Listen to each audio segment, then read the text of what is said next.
कुंभोज येथील विठ्ठल रुक्मिणी मंदिरात विविध धार्मिक कार्यक्रम भक्तिमय वातावरणात संपन्न।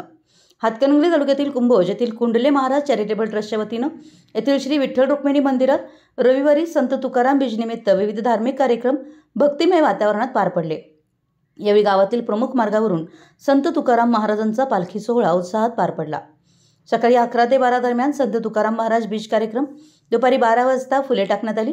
त्यानंतर सामाजिक कार्यकर्ते पांडुरंग कुंभार व शंकर कुंभार यांच्यातर्फे महाप्रसाद वाटप, सायंकाळी 7 ते 8:30 महाआरती, रात्री 9 ते 11 या वेळेत भजन व कीर्तनाचा कार्यक्रम पार पडला।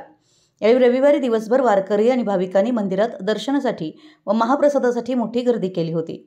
यावेळी कुंडले महाराज चॅरिटेबल ट्रस्टचे अध्यक्ष शिवाजी कुंडले, शंकर कुंभार, बाळासो कोळी, राजू तोरसकर, अशोक माळी, मारुती भानुसे, दत्तात्रय शिंदेवाले, अशोक मिसाळ, संपत माळी, विक्रम सपकाळ, बबन कोळी, दत्तात्रय बंडगर, बापूसो पुजारी आदी उपस्थित होते।